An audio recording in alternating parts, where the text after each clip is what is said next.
Important topic और main topic हमने study करना है, दैट इज नेफ्रॉन। किस चीज को स्टडी करना है? नेफ्रॉन को हमने स्टडी करना है।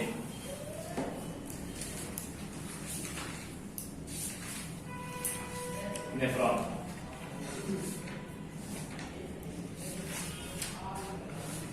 नेफ्रॉन क्या चीज है? नेफ्रॉन मेन फंक्शनल यूनिट है किसका? किडनी का।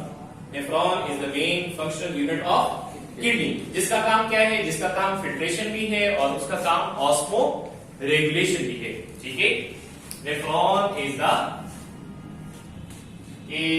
The main functional unit of kidney, responsible for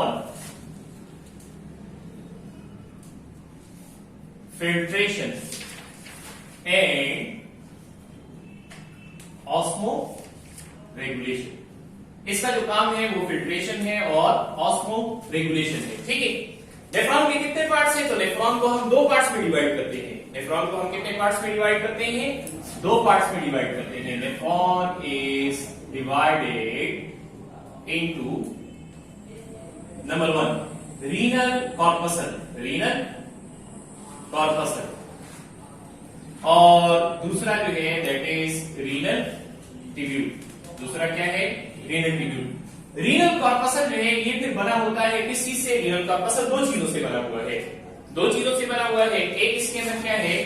एक इसके अंदर जो है ग्लोमेरुलस है। क्या है? Glomerulus. Glomerulus is a tuft of capillaries. Glomerulus capillaries का एक गुच्छा है। Glomerulus capillaries का क्या है? एक गुच्छा है। और दूसरी चीज इसके अंदर क्या है? तो दूसरी चीज इसके अंदर बोमेंस कैप्सूल है। दूसरी चीज इसमें क्या है? Bowman's capsule.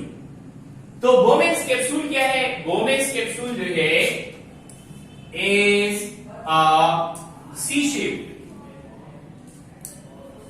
ट्यूब सराउंडिंग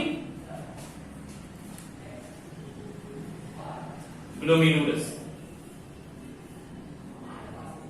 ये सी शेप ट्यूब है जो कि ग्लोमेरुलस को सराउंड कर रहा है। लेकिन याद रखें कि हम इसको जो सी शेप देते हैं या अगर हम इसकी डायग्राम बनाते हैं तो वो 2 डायमेंशनल होती है। वो क्या होती है? 2 डायमेंशनल। सपोज करें कि ये मार्कर्स जो है ये क्या है? ये बहुत सारी कैपिलरीज हैं और ये है क्या? ये है ग्लोमेरुलस। तो बोमेंस कैप्सूल इसके ऊपर इस तरीके से होगा। ठीक है, ये कैपिलरीज हैं तो बोमेंस कैप्सूल इसके इस तरीके से होगा। यानी किस शक्ल में? ये 3 डायमेंशनल शेप के अंदर हम इसको कंसीडर करेंगे जेहन के अंदर। दूसरी चीज है रीनल ट्यूब्यूल। तो रीनल ट्यूब्यूल किस चीज से बनता है? रीनल ट्यूब्यूल के अंदर एक पार्ट होता है प्रॉक्सिमल कन्वोल्यूटेड ट्यूब्यूल। पहला पार्ट इसमें क्या है? Proximal convoluted tubule. Proximal convoluted tubule diagram जब हम बनाते हैं तो उसके अंदर तो हम इसको इतना बड़ा नहीं बनाते, लेकिन असल में प्रॉक्सिमल कन्वोल्यूटेड ट्यूब्यूल जो है पहली चीज ये प्रॉक्सिमल का मतलब क्या है? प्रॉक्सिमिटी से है, करीब। तो ये बोमेंस कैप्सूल के करीब है। बोमेंस कैप्सूल के करीब है तो proximal convoluted tubule is near. ठीक है, या अटैच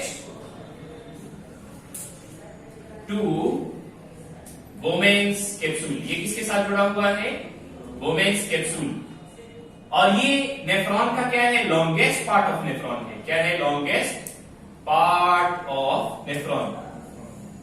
ये नेफ्रॉन का क्या हुआ? ये नेफ्रॉन का लॉन्गेस्ट पार्ट हुआ। दूसरे नंबर पे क्या है? दूसरे नंबर पे है डिस्टल कन्वोल्यूटेड ट्यूब्यूल। लेकिन डिस्टल कन्वोल्यूटेड ट्यूब्यूल दूर वाला है और इन दोनों के दरमियान यू शेप स्ट्रक्चर होता है। इन दोनों के दरमियान क्या होता है? यू शेप स्ट्रक्चर होता है and that is called as loop of Henley. ठीक है, तो सेकंड हो गया loop of Henley. This is U shape tube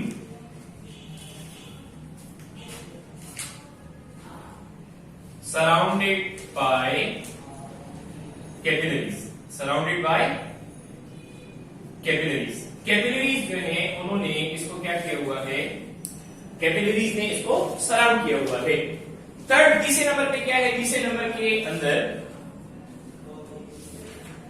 distal convoluted क्या है? Distal convoluted tubule. Distal convoluted tubule. तो ये बोवेन्स कैप्सूल से क्या है? ये बोवेन्स कैप्सूल से फार है। बोवेन्स कैप्सूल से क्या है? फार है, डिस्टल है। जैसे ह्यूमन हैंड को देखिए तो ह्यूमन हैंड में ये प्रॉक्सिमल पार्ट है और ये क्या है? डिस्टल पार्ट है। ये प्रॉक्सिमल पार्ट है और ये क्या है? Distal part. तो डिस्टल कन्वोल्यूटेड, कन्वोल्यूटेड का मतलब क्या है? इसके अंदर क्या है? फोल्ड्स है। इसके अंदर क्या है? फोल्ड्स और टर्न्स है। तो distal convoluted tubule is far from glomerulus. ये ग्लोमेरुलस से फार है। चौथे नंबर पे कलेक्टिंग डक्ट है। चौथे नंबर पे क्या है? Collecting duct. अब ये हमने कल डिस्कस किया था कि नेफ्रॉन की दो टाइप्स होती हैं। नेफ्रॉन की कितनी टाइप्स होती हैं? दो टाइप्स होती हैं। उसको जल्दी से एक दफा फिर जो है ओवरव्यू देते हैं। सपोज दैट वी से कि ये है क्रॉस सेक्शन किसका? ये है क्रॉस सेक्शन किडनी का। ये है क्रॉस सेक्शन किस चीज का? किडनी का। समझ आ रही है? तो किडनी के क्रॉस सेक्शन में ये वाला जो रीजन है, किडनी के क्रॉस सेक्शन में ये वाला जो रीजन है, हम सपोज करते हैं कि ये क्या है? ये कॉर्टेक्स है। ये क्या है? कॉर्टेक्स। इतना हो गया कॉर्टेक्स। और ये वाला रीजन जो है हम कहते हैं कि ये क्या है? This is medulla. ये क्या है? मेडुला है ये वाला रीजन। ठीक है। अब दो तरह का नेफ्रॉन होगा। कितने तरह का? मैं इसको दो अलग कलर से बना दूंगा। मैं इसको दो अलग कलर से बना दूंगा और फिर साथ में लिखूंगा कि कौन से वाला कौन से तरह का नेफ्रॉन है। एक नेफ्रॉन जो है वो जो कॉर्टेक्स है इसके एपेक्स से शुरू होता है। इसका लूप ऑफ वेले इस तरीके से आता है और ये कलेक्टिंग डक्ट। ये इसका क्या है? Collecting duct. दूसरा जो नेफ्रॉन है यहां तक बल्कि बना दिया। और जो दूसरा नेफ्रॉन है राइट, तो वो हम कहते हैं कि यहां से उसका आवाज हो रहा है राइट, और इसका लूप ऑफ वेले जाता है deep into the medulla. Loop of वेले जाता है डीप इनटू द मेडुला। तो ये जो ग्रीन कलर से हमने बनाया है ये क्या है? ये कहलाता है जक्स्टा मेडुलरी नेफ्रॉन। और जो ब्लू कलर से हमने बनाया है ये क्या कहलाता है? This is called as cortical nephron. ये क्या कहलाता है? Cortical nephron. ठीक है। तो दिस इज कॉर्टिकल नेफ्रॉन। ये क्या चीज है? Cortical nephron. कॉर्टिकल नेफ्रॉन का परसेंटेज कितना है? कॉर्टिकल नेफ्रॉन का परसेंटेज 70-80% है। 70-80%। और दूसरे नंबर पे ये क्या है? This is juxtamedullary nephron. ये वाला जो है ये क्या है? Juxtamedullary nephron.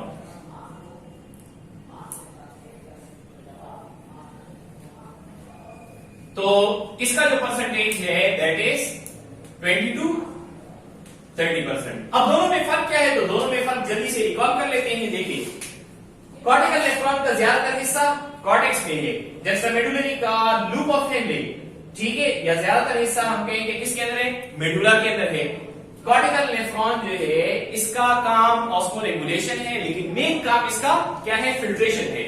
जबकि जक्स्टामेडुलरी नेफ्रॉन असल में वो नेफ्रॉन है जिसका रोल क्या होता है? जिसका रोल होता है ऑस्मोरेगुलेशन का। जिसका रोल क्या होता है? ऑस्मोरेगुलेशन। तो वो पार्ट जिसके अंदर ऑस्मोरेगुलेशन हो रही है किसके अंदर? जक्स्टामेडुलरी नेफ्रॉन में, तो उसको हम कहते हैं लूप ऑफ वेले। और इसका लूप ऑफ वेले यानी इसका लूप ऑफ वेले शॉर्ट है और इसका लूप ऑफ वेले लॉन्ग है, और ये जाता है डीप इनटू द मेडुला। ये जाता है डीप इनटू द मेडुला। अब एक और टर्म जो है उसको समझिए। देखिए ये मेडुला है। मेडुला के बाद जो रीजन होगा, मेडुला के जो बाद रीजन होगा वो क्या होगा? That is called as pelvis. इसके बाद रीजन कौन सा होगा?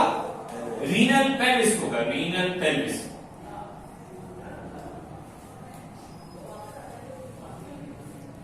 Renal pelvis right. तो कलेक्टिंग डक्ट्स जिस एरिया के अंदर ओपन होते हैं, जिस एरिया के अंदर ओपन होते हैं उसके लिए वर्ड यूज होता है कैलिक्स का। उसके लिए वर्ड यूज होता है किसका? कैलिक्स का। और कैलिक्स फिर दो तरह का है। एक हम यानी ये यहां से जितने भी कलेक्टिंग डक्ट्स हैं ये आ जाते हैं किसमें? छोटे छोटे कैलिसिस के अंदर आ जाते हैं। ये आते हैं किसमें? छोटे छोटे कैलिसिस में आ जाते हैं, और वो आकर इकट्ठे हो जाते हैं ओपन। वो आकर इकट्ठे जो है फिर क्या होते हैं? ओपन होते हैं ये। तो इनको हम कहते हैं माइनर कैलिक्स। इनको हम क्या कहते हैं? ये कहलाते हैं माइनर कैलिक्स, और ये वाला जो रीजन है ये कहलाता है मेजर कैलिक्स। ये क्या कहलाता है? Major calyx. तो माइनर कैलिक्स एक नहीं है, एक से ज्यादा है, लिहाजा इसके लिए वर्ड यूज होता है माइनर कैलिसिस। किसका वर्ड यूज होता है? माइनर कैलिसिस का वर्ड यूज होता है। अब आते हैं हम नेफ्रॉन के फंक्शन की तरफ। नेफ्रॉन का फंक्शन या फंक्शनिंग ऑफ नेफ्रॉन। नेफ्रॉन किस तरीके से फंक्शन करता है?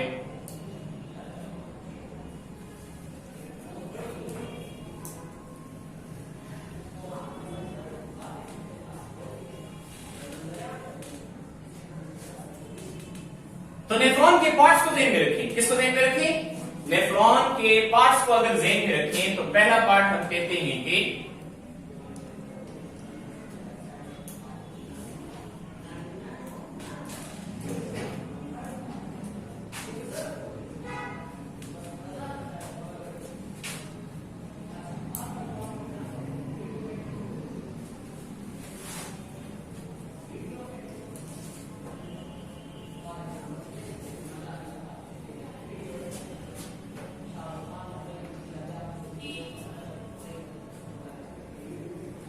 अच्छा देखिए, ये है नेफ्रॉन। नेफ्रॉन में पहला पार्ट ये हो गया रीनल कॉर्पसल। ये पहला पार्ट हो गया क्या?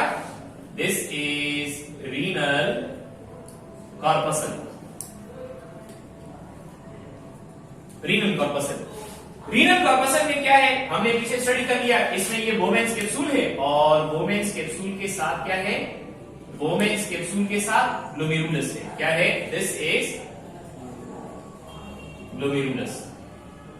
तो कल हमने क्या स्टडी किया था? कल हमने ये स्टडी किया था कि A for arrival, A for efferent. A for arrival, A for efferent, यानी वो आर्टीरियोल जिससे खून आ रहा है वो एफ्रेट आर्टीरियोल है, जिसके जरिए खून का अराइवल हो रहा है, और वो कि जिसके जरिए से एग्जिट हो रहा है, ई फॉर एग्जिट, इफ्रंट। तो इफ्रंट आर्टीरियोल का डायमीटर छोटा है, इसका डायमीटर जो है वो क्या है?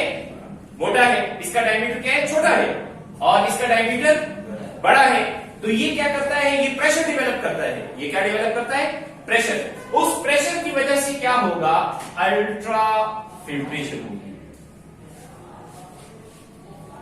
उसकी वजह से क्या होती है? Ultra filtration. तो रीनल कॉर्पसल में नेफ्रॉन का कौन सा फंक्शन होता है? अल्ट्रा फिल्ट्रेशन होती है। इसके अंदर कौन सा फंक्शन होता है? Ultra filtration. उसके बाद नेफ्रॉन के जो बाकी पार्ट्स हैं, नेफ्रॉन के जो क्या है बाकी पार्ट्स हैं, इसमें मेनली जो प्रॉक्सिमल कन्वोल्यूटेड ट्यूब्यूल है, मेनली जो इसके अंदर क्या है, ये this is proximal convoluted tubule. तो प्रॉक्सिमल कन्वोल्यूटेड ट्यूब्यूल में क्या होता है? प्रॉक्सिमल कन्वोल्यूटेड ट्यूब्यूल में रीएब्सॉर्प्शन होती है। प्रॉक्सिमल कन्वोल्यूटेड ट्यूब्यूल के अंदर क्या होती है? रीएब्सॉर्प्शन होती है। तो इसके अंदर फंक्शन है रीएब्सॉर्प्शन।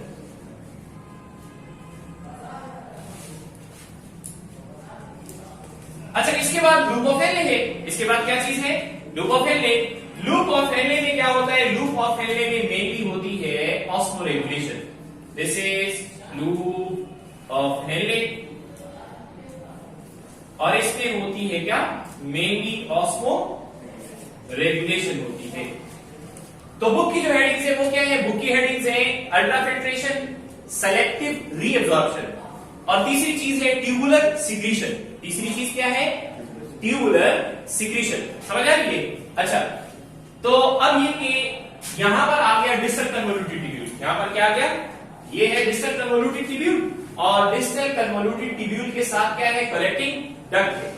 लूप ऑफ हेनले पर एक आध दे, तो ये इतने पार्ट को हम दे देते हैं। ये देखिए, ये सारा क्या है? ये है लूप ऑफ हेनले। हम इस पार्ट की बात कर रहे हैं जो कि ये वाला है, ठीक है। अब इसमें क्या आ गया? इसके अंदर आ गया डिस्टल कन्वोल्यूटेड ट्यूब्यूल,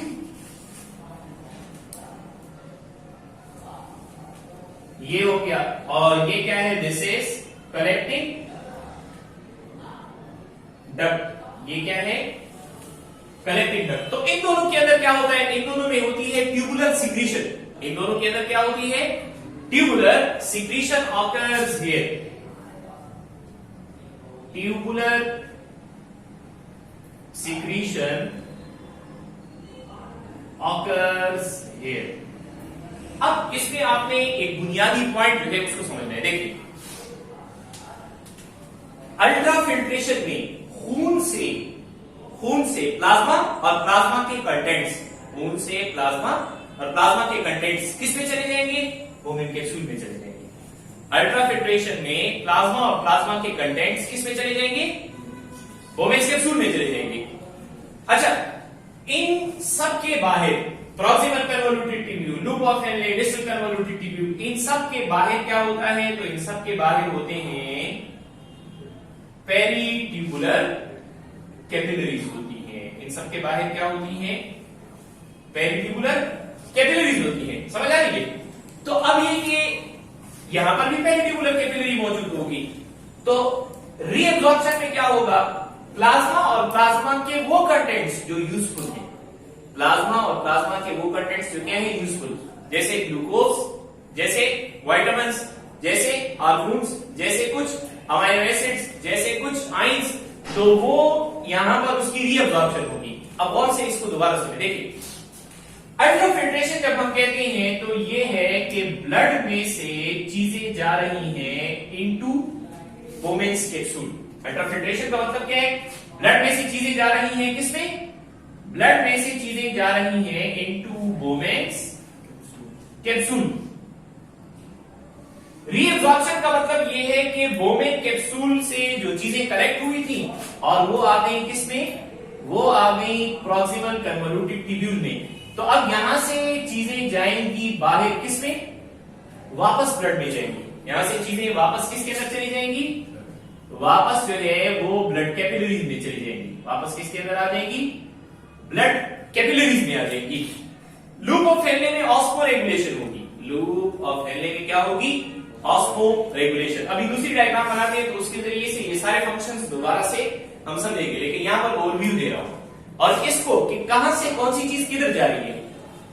जब दूसरी डायग्राम बनाऊंगा उस वक्त मैं इसको डिस्कस नहीं करूंगा कि कहां से कौन सी चीज किधर जा रही है, सिर्फ जिन चीजों का ट्रांसपोर्ट या एक्सचेंज हो रहा है उसको हम डिस्कस करेंगे। पहले में खून से चीजें आती है बोमेन्स कैप्सूल में, दूसरे में जो चीजें खून से निकल चुकी थी उसमें जो यूजफुल कंटेंट्स हैं वो प्रॉक्सिमल कन्वोल्यूटेड ट्यूब्यूल से वापस चली जाएंगी किसमें? ब्लड कैपिलरी में। वापस चली जाएंगी किसमें? ब्लड कैपिलरी जो है उसके अंदर चली जाएंगी। राइट? लूप ऑफ हेनले में यहां से क्या होता है? यहां से मिनरल्स जाते हैं, सोडियम और क्लोराइड, और यहां से पानी आता है। यहां से मिनरल्स आते हैं और यहां से क्या आता है? पानी। तो इसको हम दूसरी डिटेल डायग्राम में काउंटर करंट मल्टीप्लायर मैकेनिज्म जो है उसके साथ स्टडी करेंगे। फिर है डिस्टल कन्वोल्यूटेड ट्यूब्यूल। इधर क्या हमने लिखा? Tubular secretion. ये जो ट्यूबुलर सिक्रीशन है तो ट्यूब्स के अंदर जो मटेरियल है वो जाता है किसमें? वो जाता है ब्लड के अंदर। वो भी जाता है किसके अंदर? ब्लड। लेकिन ये वाला जो है ये ज्यादातर होता है हार्मोन डिपेंडेंट। ये वाला होता है ज्यादातर क्या? Hormone dependent. अगर यहां पर आइंस है जैसे सोडियम आइंस, यहां पर आइंस है जैसे क्या? सोडियम आइंस या पोटेशियम आइंस, तो वो होंगे एल्डोस्टेरोन के जरिए से। वो होंगे किसके जरिए से? एल्डोस्टेरोन के जरिए से, जो कि क्या है? मिनरलोकॉर्टिकॉइड है। और यह अगर कलेक्टिंग डक्ट से पानी लिया जा रहा है, कलेक्टिंग डक्ट से क्या लिया जा रहा है? पानी लिया जा रहा है, तो वो होगा किसके जरिए? या यहां से वो होगा एनडीएच के जरिए, एंटी डाययूरेटिक हार्मोन के जरिए से। किसके जरिए से होगा? एंटी डाययूरेटिक हार्मोन जो है उसके जरिए से होगा। अभी तक हमने नेफ्रॉन जो है इसके पार्ट्स को स्टडी किया और नेफ्रॉन के पार्ट्स के साथ इस चीज को समझा कि नेफ्रॉन के किस किस पार्ट के अंदर कौन सा फंक्शन हो रहा है। अब सबसे पहले आते हैं हम रीनल कॉर्पसल की तरफ। किसकी तरफ आते हैं? Renal corpuscle. देखिए ये है, दिस इज रीनल कॉर्पसल। ये वाला पार्ट जो है ये क्या है? ये रीनल कॉर्पसल है।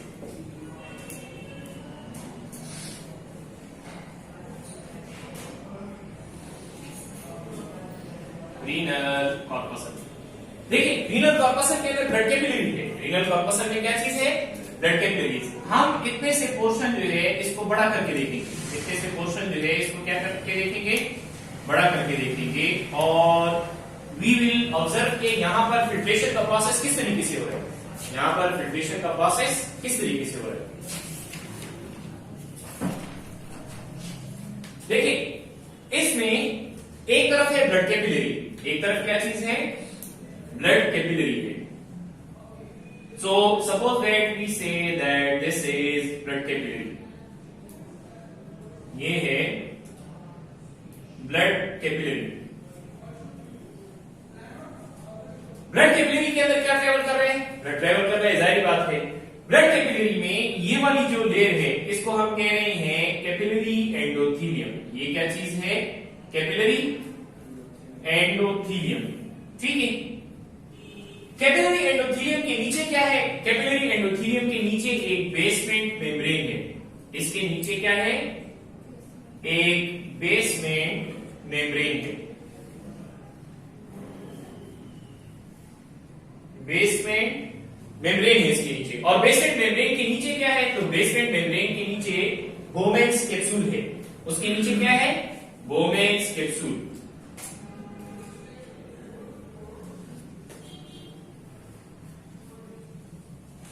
तो असल में बोमेन कैप्सूल जो है इसके अंदर स्पेशलाइज्ड सेल है। ये जो है ना, ये किसका हिस्सा है, these are part of Bowman's capsule, ठीक है।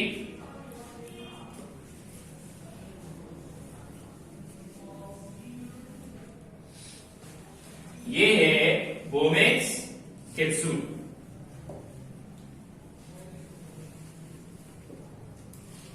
बोमेन्स कैप्सूल और ये स्पेशलाइज्ड सेल्स हैं। तो इन स्पेशलाइज्ड सेल्स जो है इनको हम क्या नाम देते हैं, the specialised cells are called as podocytes. तो पोडोसाइट्स क्या है, podocytes are specialised cells for absorption. These are specialised cells for absorption. अब देखिए ब्लड है और ब्लड में से जो चीजें हैं वो क्या है, ब्लड के अंदर आरबीसी भी हैं, ब्लड के अंदर क्या है, आरबीसी जो है वो भी इसके अंदर ट्रेवल कर रहे हैं और बाकी चीजें भी हैं। अब अल्ट्रा फिल्ट्रेशन रीनल कॉर्पसल के अंदर क्या हो रही है, अल्ट्रा फिल्ट्रेशन हो रही है। रीनल कॉर्पसल में क्या हो रही है, अल्ट्रा फिल्ट्रेशन। अल्ट्रा फिल्ट्रेशन के जरिए से ब्लड में से बहुत सारी चीजें आ जाएंगी किसके अंदर, पोडोसाइट्स। और ये जो कैपिलरी एंडोथेलियम है ये भी पोरस है, ये भी क्या है, पोरस है। नीचे बेसमेंट मेम्ब्रेन का काम क्या है, बेसमेंट मेम्ब्रेन का काम ये है कि कहीं लार्ज सब्सटेंसेस भी ब्लड से किसमें ना आ जाए, वोमेन्स कैप्सूल के अंदर ना आ जाए। लार्ज सब्सटेंसेस भी जैसे बड़े प्रोटीन्स हैं, यूजफुल प्रोटीन्स, वो भी ब्लड कैपिलरी से किसमें ना आ जाए, वोमेन्स कैप्सूल के अंदर ना आ जाए। तो यहां से इस पोरस कैपिलरी एंडोथेलियम इसके जरिए से होते हुए बोमेन कैप्सूल में आएंगे और यहां से चीजों को खींचेगा कौन, तो स्पेशलाइज्ड सेल्स हैं एब्जॉर्प्शन के लिए, जिनको हम क्या कहते हैं, पोडोसाइट्स कहते हैं। यहां पर अपनी इंफॉर्मेशन के लिए एक और पॉइंट जो है उसको भी नोट कर लेंगे और वो ये नोट कर लेंगे, देखिए जो यहां से ब्लड से चीजें क्या की जाती हैं, एब्जॉर्ब की जाती है, जिनकी फिल्ट्रेशन होती है, उसमें सिर्फ पोडोसाइट्स और एंडोथेलियम और बेसमेंट मेम्ब्रेन की पोरोसिटी नहीं है, बल्कि इसके अंदर ऑपोजिट आयंस भी शामिल है। यानी फर्ज करें यहां पर कोई ऐसा आयन है जिसकी हाई कंसंट्रेशन खून में नहीं होनी चाहिए, तो उसके ऑपोजिट अल्लाह ने यहां पर किसके अंदर, बोमेन कैप्सूल के अंदर उसका ऑपोजिटली चार्ज वो आयन जो उसको क्या करता है, अट्रैक्ट करता है, वो इधर मौजूद होगा। फर्ज करें यहां पर कोई क्या है, पॉजिटिवली चार्ज पोटेशियम आयन है, तो यहां उसके मुकाबले में negatively ion charge chloride ion होगा। यहां फर्ज करें यहां पर क्या है, पोटेशियम आयन है पॉजिटिवली चार्ज, तो यहां पर नेगेटिवली चार्ज क्लोराइड आयन होगा। तो तीन चीजों के जरिए से, एक पोरोसिटी, और पोरोसिटी के मेन रोल कौन प्ले कर रहे हैं, तो वो हमने डिस्कस किया कि एफ्रेंट का डायमीटर बड़ा, इसका डायमीटर छोटा है और ये प्रेशर डेवलप करता है, उस प्रेशर की वजह से ब्लड कैपिलरी में से चीजें आ जाती हैं किसमें, बोमेन कैप्सूल में। एक दूसरी वजह इसमें पोडोसाइट्स जो कि एब्जॉर्प्शन के लिए स्पेसिफाइड है। तीसरी वजह इसमें क्या है, तो तीसरी वजह इसके अंदर वो नेगेटिवली या ऑपोजिटली चार्ज आयंस हैं जो कि यहां से उन आयंस को कि जिनकी हाई कंसंट्रेशन ब्लड में नुकसानदेह साबित हो सकती है उनको वो खींचते हैं। अब बोमेन्स कैप्सूल के अंदर क्या आ जाएगा? Bowman's capsule collects 20% of plasma, यानी 20% प्लाज्मा जो है वो क्या है, 20% प्लाज्मा आ जाएगा बोमेन्स कैप्सूल में। और वो जो प्लाज्मा आएगा तो उसको हम क्या कहेंगे? That is called as glomerular filtrate. उसको हम क्या कहते हैं? ग्लोमेरुलर फिल्ट्रेट कहते हैं। That is called as glomerular filtrate उसको कहा जाता है। अब ग्लोमेरुलर फिल्ट्रेट में कौन कौन सी चीजें हैं? तो देखें, ग्लोमेरुलर फिल्ट्रेट में नंबर 1 ग्लूकोज या मेन चीज nitrogenous waste,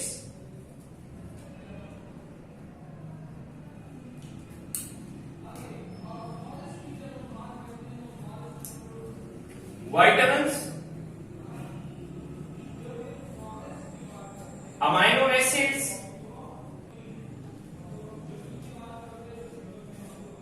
ions,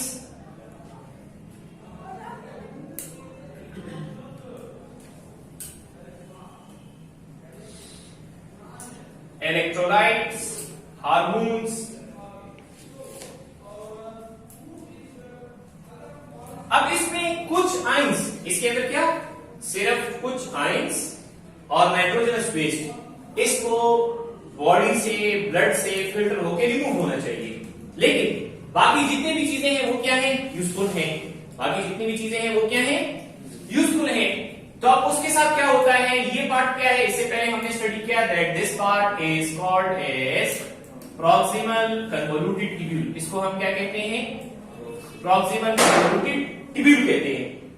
this part is called as proximal convoluted tubule. अब प्रॉक्सिमल कन्वोल्यूटेड ट्यूब्यूल का अंदर से जो बॉर्डर होता है वो ब्रश बॉर्डर होता है। यानी इसका अगर आप क्या देखें, इसका अगर आप क्रॉस सेक्शन देखें, इसका क्या ऑब्जर्व करें? क्रॉस सेक्शन ऑब्जर्व करें तो वो आपको यूं नजर आएगा। देखिए,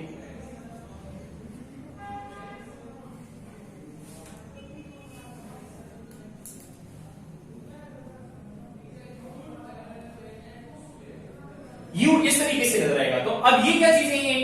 ये इसके अंदर माइक्रोविलाई है। ये इसके अंदर क्या है? माइक्रोविलाई। और ये माइक्रोविलाई के फोल्ड्स का असल में काम क्या है? तो ये एब्जॉर्प्शन में मदद दे रहे हैं। किसके अंदर मदद दे रहे हैं? एब्जॉर्प्शन में। मतलब ये कि लार्ज सरफेस एरिया प्रोवाइड कर रहे हैं ताकि इसमें से चीजें निकले। अच्छा, तो इसमें से चीजें निकलेंगी वो किधर जाएंगी? इसमें से चीजें निकलेंगी तो इसके बिल्कुल साथ यहां पर क्या मौजूद है? ब्लड कैपिलरी मौजूद है। पेरिट्यूबुलर कैपिलरी है। पेरिट्यूबुलर कैपिलरी है। उस पेरिट्यूबुलर कैपिलरी में क्या होगा? उस पेरिट्यूबुलर कैपिलरी में रीएब्जॉर्प्शन होगी। क्या होगी? रीएब्जॉर्प्शन। तो रीएब्जॉर्प्शन जो है ये किसमें हो रही है? प्रॉक्सिमल कन्वोल्यूटेड ट्यूब्यूल में हो रही है। अब फर्ज करें, हम कहते हैं कि ग्लोमेरुलर फिल्ट्रेट, क्या ग्लोमेरुलर फिल्ट्रेट 1 मिनट में कितना आता है? 125 मिलीलीटर पर मिनट। कितना बना? 125 मिलीलीटर पर मिनट, जो कि एक दिन का कितना बन सकता है? 180 लीटर बन सकता है। एक दिन का अप्रोक्सीमेटली कितना बनता है? 180 लीटर। इसमें रीएब्जॉर्प्शन कितने की होती है? तो रीएब्जॉर्प्शन होती है 124 मिलीलीटर। ठीक है, इसमें यानी 124 out of 125 millilitre is reabsorb. ये जो है रीएब्जॉर्ब हो जाता है। अब इसका मतलब क्या है? देखिए, पहले मैंने इससे पहले जो प्रीवियसली बोर्ड पे डायग्राम ड्रॉ की थी उसके साथ क्या बताया था? यहां पर ये हो रहा है कि ब्लड कैपिलरी में से चीजें बोवेन्स कैप्सूल में आ रही है, नेफ्रॉन में आ रही है, और वहां पर क्या होता है कि जो ट्यूबुलर सिस्टम है उससे चीजें वापस किसके अंदर जा रही हैं? तो उससे चीजें वापस आ रही हैं इनटू द ब्लड। यहां पर जो है इसके अंदर ब्लड में चीजें वापस आ रही हैं, ब्लड। अच्छा, कौन कौन सी चीजें अब इसमें से वापस होंगी? किन यूजफुल प्रोडक्ट्स की रीएब्जॉर्प्शन होगी? तो देखें, उसके अंदर आ गया glucose, vitamins, essential amino acids, essential amino acids, hormones etcetera. ठीक है, ये जो यूजफुल कंपोनेंट्स हैं वो क्या है? इनकी रीएब्जॉर्प्शन हो जाएगी। ठीक है, अब मतलब ये कि ग्लोमेरुलर फिल्ट्रेट में अब क्या रह गया, ग्लोमेरुलर फिल्ट्रेट के अंदर अब नाइट्रोजनस वेस्ट रह गया या कुछ आइंस हो रहे थे। अब और से देखें, ये वाला पार्ट जो है इसको हम क्या कहते हैं, this is called as ascending limb of loop of Henle. ये है इम्परमिएबल टू वाटर। ये क्या है, ascending limb of loop of Henle. ये क्या है, this is impermeable to water and permeable to salts या ions, permeable to salts या ions।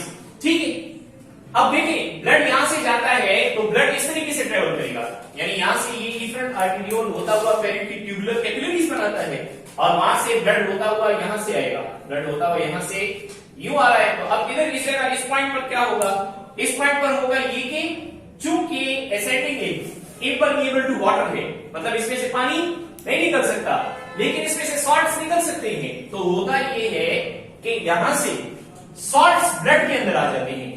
अब इधर जो ग्लोमेरुलर फिल्ट्रेट है उसका डायरेक्शन क्या होगा, गौर से देखें, यहां से आया और ये है ग्लोमेरुलर फिल्ट्रेट, राइट। अब ये इस तरीके से जा रहे हैं ना, ग्लोमेरुलर फिल्ट्रेट ये आ रहा है, राइट, ग्लोमेरुलर फिल्ट्रेट ये इस डायरेक्शन में जा रहा है, इस डायरेक्शन में जा रहा है और ब्लड की डायरेक्शन इसके ऑपोजिट है, ब्लड की डायरेक्शन इसकी क्या है, ऑपोजिट। अब इस पॉइंट पर होता ये है कि सोडियम आयंस, क्या सोडियम आयंस इसमें आ जाते हैं, क्लोराइड आयंस जो है वो इसके अंदर आ जाते हैं, सोडियम आयंस और क्लोराइड आयंस किसमें आ जाते हैं, ब्लड के अंदर आ जाते हैं, किसमें आ जाते हैं, ब्लड में। तो अब ये ब्लड नीचे की तरफ जा रहे हैं और इस ब्लड में सोडियम और क्लोराइड आयंस हैं।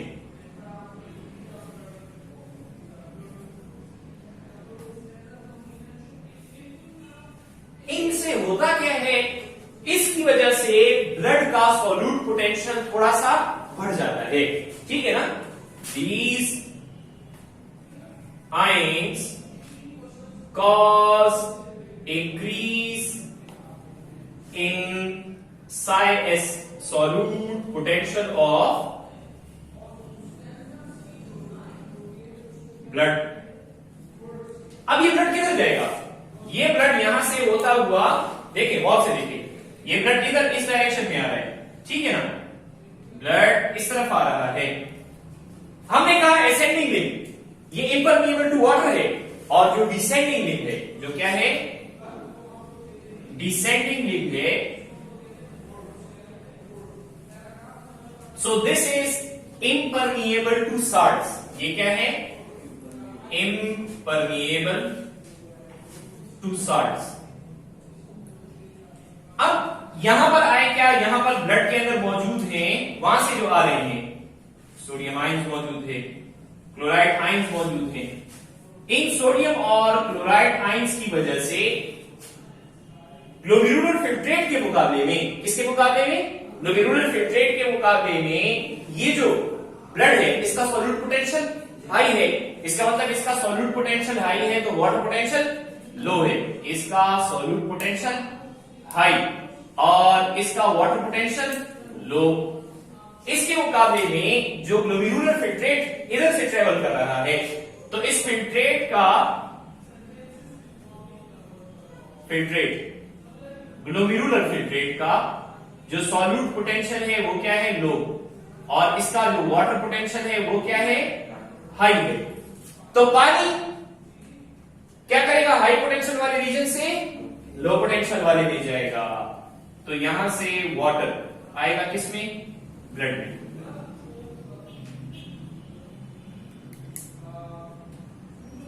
इसको हम कहते हैं काउंटर करंट मल्टीप्लायर मैकेनिज्म। ये क्या है, काउंटर करंट मल्टीप्लायर मैकेनिज्म। अब समझ आ गई है ना, एक जुमला है बस, काउंटर करंट मल्टीप्लायर। लेकिन कैसे होता है देखें, ये करंट और ये करंट एक दूसरे के क्या है, काउंटर है, ऑपोजिट है। ग्लोमेरुलर फिल्ट्रेट और ब्लड का करंट एक दूसरे के क्या है, ऑपोजिट है, इसको हो गया क्या, ये हो गया काउंटर करंट। और ये क्या मल्टीप्लाई कर रहे हैं, तो ये यहां से सोडियम और क्लोराइड आयंस मल्टीप्लाई कर रहा है, ये इसके अंदर जा रहे हैं। इसकी वजह से सॉल्यूट पोटेंशियल बढ़ता है, और ये जब ब्लड इधर आता है तो इस ब्लड के अंदर क्या आएगा, इस ब्लड में यहां पर ग्लोमेरुलर फिल्ट्रेट में से वाटर आ जाएगा, ग्लोमेरुलर फिल्ट्रेट में से वाटर आ जाएगा। तो ये है काउंटर करंट मल्टीप्लायर मैकेनिज्म, और ये है हार्मोन इंडिपेंडेंट ऑस्मोरेगुलेशन। ये क्या है, हार्मोन इंडिपेंडेंट ऑस्मोरेगुलेशन। मतलब ये ऑस्मोरेगुलेशन ज्यादातर जस्टामेडुलरी नेफ्रॉन्स के अंदर, किसके अंदर, जस्टामेडुलरी नेफ्रॉन, जिसका loop of एनलेट deep into the medulla होता है, उसके बाहर वासा रेक्टा होता है। तो इसकी वजह से क्या है, इसकी वजह से ये पानी को एब्जॉर्ब करता है। किसको एब्जॉर्ब करता है, पानी को। अब आते हैं डिस्टल कन्वोल्यूटेड ट्यूब्यूल की तरफ। देखिए डिस्टल कन्वोल्यूटेड ट्यूब्यूल पर अगर कौन सा हार्मोन आए, यहां पर आए एंडोस्टेरोन, यहां पर क्या है, एंडोस्टेरोन। तो एंडोस्टेरोन के इफेक्ट से क्या होगा, एंडोस्टेरोन जो है इसके इफेक्ट जो है उसकी वजह से यहां से सोडियम आयंस, यहां से क्या, जो सोडियम आयंस हैं वो चले जाएंगे किसके अंदर, ब्लड के अंदर। ठीक है, सोडियम आयंस चले जाएंगे किसमें, सोडियम आयंस ब्लड के अंदर चले जाते हैं। तो ये है क्या, ये है बैलेंस मिनरल्स का, ये है बैलेंस किस चीज का, मिनरल जो है उसका बैलेंस है। अब आए कलेक्टिंग डक्ट की तरफ, किस चीज की तरफ, ये है कलेक्टिंग डक्ट। अच्छा ये क्या चीज है, ये डिस्टल कन्वोल्यूटेड ट्यूब्यूल है ना, डिस्टल कन्वोल्यूटेड ट्यूब्यूल ने क्या सीक्रेट किया, आयन सीक्रेट किए, ये ट्यूबुलर सीक्रेशन हो गया। ये क्या हो गया, ट्यूबुलर सीक्रेशन। एंडोस्टेरोन उस वक्त अपना रोल प्ले करेगा, एंडोस्टेरोन उस वक्त अपना रोल प्ले करेगा जब ब्लड के अंदर सोडियम के लेवल्स जो है वो कम या ज्यादा होंगे, तो उस वक्त एंडोस्टेरोन अपना रोल प्ले करेगा। समझ आ क्लियर, यानी हार्मोन। देखिए इसके बाद आप चैप्टर पढ़ेंगे क्या, नर्वस कोऑर्डिनेशन का। या इस चैप्टर के स्टार्ट में मैंने आपको बताया था कि होम्योस्टैटिक मैकेनिज्म में एक चीज होता है रिसेप्टर। रिसेप्टर में कौन सी चीज शामिल है, ऑस्मोरिसेप्टर्स। ऑस्मोरिसेप्टर एक तरह का कीमोरिसेप्टर है, वो क्या है, ब्रेन हाइपोथैलेमस में। जब वो सेंस करेगा कि एक पर्टिकुलर मिनरल, ये एक पर्टिकुलर आयन, उसका बैलेंस कम ज्यादा है, तो वो नेफ्रॉन की मदद से उसको बैलेंस करने की कोशिश करेगा। समझ आ रही है, ये चीज हार्मोन इंडिपेंडेंट है, और वो एंडोस्टेरोन हार्मोन है। एंडोस्टेरोन क्या चीज है, हार्मोन है।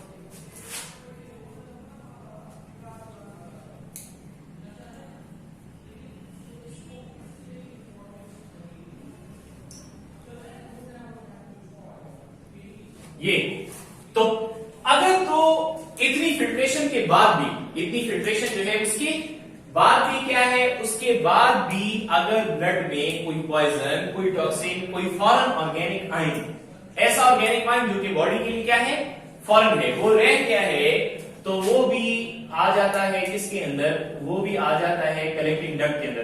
किस लिए, to be removed in urine, ताकि इसको किस चीज में निकाल दिया जाए, यूरिन के अंदर निकाल दिया जाए। अब आमतौर पर कलेक्टिंग डक्ट वाटर के लिए इम्परमिएबल होता है, आमतौर पर कलेक्टिंग डक्ट वाटर के लिए क्या होता है, इम्परमिएबल होता है। लेकिन अगर हार्मोन आ जाए एडीएच, अगर हार्मोन आ जाए एडीएच, तो एडीएच की वजह से ये वाटर के लिए क्या हो जाएगा, परमिएबल हो जाएगा।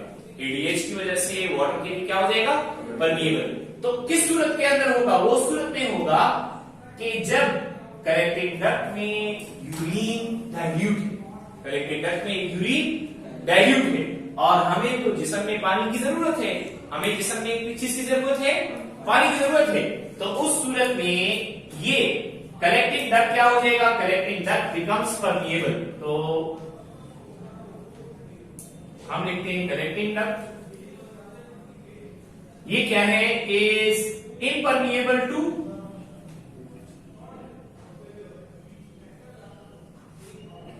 वाटर। ये पानी के लिए इम्परमिएबल है, लेकिन अंडर द इन्फ्लुएंस ऑफ